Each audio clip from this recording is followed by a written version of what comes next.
You might know entrepreneur and author Jesse Itzler for his extreme challenges that he takes on. He's the owner of the Atlanta Hawks and co-founder of Marquis Jet, the world's largest private jet card company. Itzler lives a life in the fast lane, climbing Mount Washington and running a 100-mile race. That's 100 miles. Yes, that would be in the slow lane for me, right? Sitting down mostly. Well, but so now he is slowing down for a more personal challenge.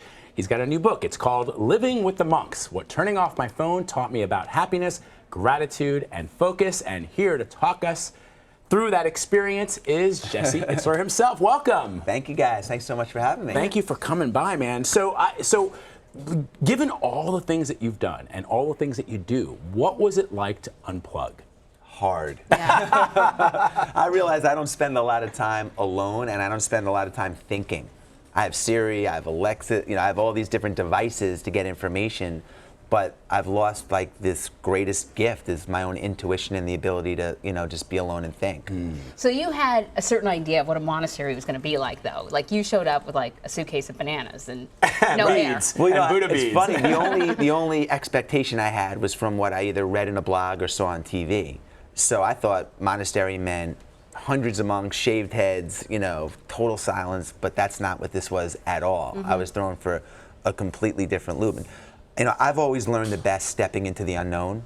All the big growth as an entrepreneur, even as a parent, has come from areas that have been completely uncharted and unknown to me. So for this experience, it was no different. I really went in kind of eyes wide open, but not doing a lot of research around what to expect and what the monastery was about. There have been a lot of studies that have been done that indicate that the fact that we are so addicted to these devices and technology is very similar to actually taking a physical drug, where dopamine levels rise and you feel comfortable, you've got your phone, you're checking your email, you're texting text messages, so it can probably feel like it was really difficult to unplug. What was that feeling like, though? Just describe the urge, the need to want to grab your phone, but not being able to do so. Well, again, if without having access to that stuff, it forces you to always be where your feet are.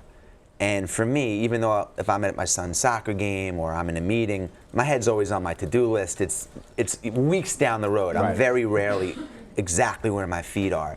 And without having a device or access to anything, it forces you to be super present. And if you can my thought was if I could carry that back into my busy modern world, then it would make me a better father, a better husband, a better businessman, etc. So I went there like, well, how do I do it? And how can I bring those tools and apply them to my own life? That's why I wrote the book. Yeah, and not only how do you apply them to your own life when the options are available again. It's one thing if you forget your phone at home and then you have a panic attack for a period of time and then you just learn to live with it because you're coming back in an hour.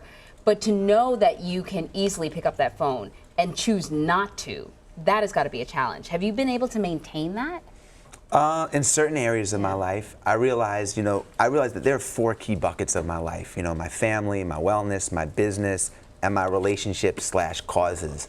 And at the monastery, again, being forced to be there for so long, you get a lot of thoughts around those buckets and who you want to spend your time with and how you want to spend your time when I got home. That was a big theme for me. I want to put as much on my plate of the things I love to do with the people I want to do them with. So when I came home, I said, if it doesn't fit into one of those 4 buckets, the requests, the distractions, etc., it's kind of not a waste of time, but it could be a big distraction. So I really honed in on those specific buckets of my life when I got back. You're living with a bunch of men that you've never met before. They all have different personalities. There must have been a challenge just navigating just the interpersonal dynamics. There was a lot of You can't run away. No, there was a lot of Simon Says because there was no instruction. I was immersed into this world, and I had if they bowed their head, I would bow my head. If they didn't eat, I wouldn't eat.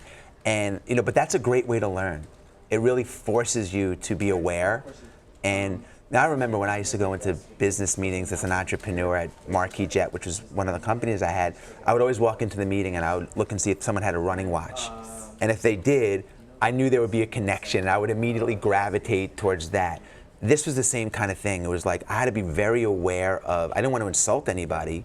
I wanted to fit in as part of the community and be super respectful. And to do that, I had to do something that I'm not good at, which is listen. Right.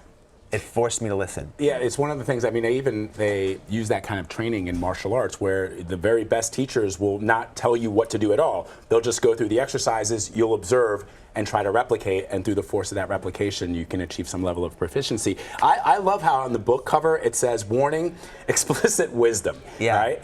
So a lot of people are gonna look at your life and they're gonna say, man, he's successful at everything that he does.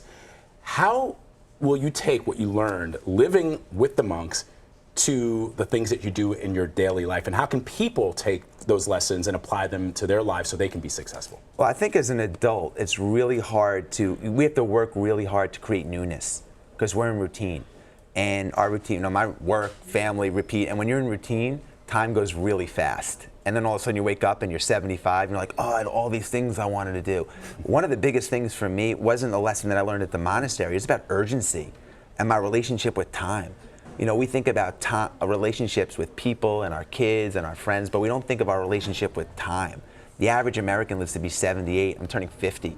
If that means if I'm average, I have 28, I hope I'm not, but I have 28 summers left. When you start to reverse engineer your life and think about really that time and the limited amount of time, and you know, like, you're not going to do the things in your 70s and 80s that you could do in your 40s and 50s. That window shrinks. I wanted to go live in a monastery. It was like ready, fire, aim. I'm going. Right. And that's just a theme in my life and how I want to live my life. It's like, it's never the right time. You never have the right amount of experience. You know, it's like, let's get our foot in the door and figure it out on our journey. And that's just kind of been a big takeaway for me, you know, especially as someone that lives in routine. You know, you have to work to create these moments and these opportunities. I think it's fabulous. No, advice. I know. We were always talking about stuff like this. And I guess one last question for you is, there will be people that will say, look, I would love to do that, but I don't have a life of privilege.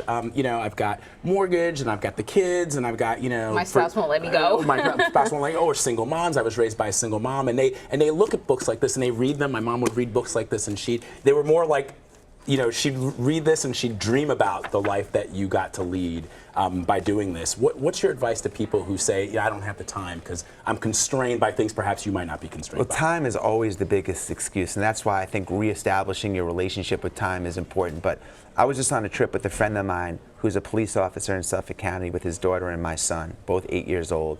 And I asked him, I call it the Kevin rule. This will answer your question. I asked him, how many of these trips, we climbed Mount Washington and we slept outside in the snow in a sleeping bag.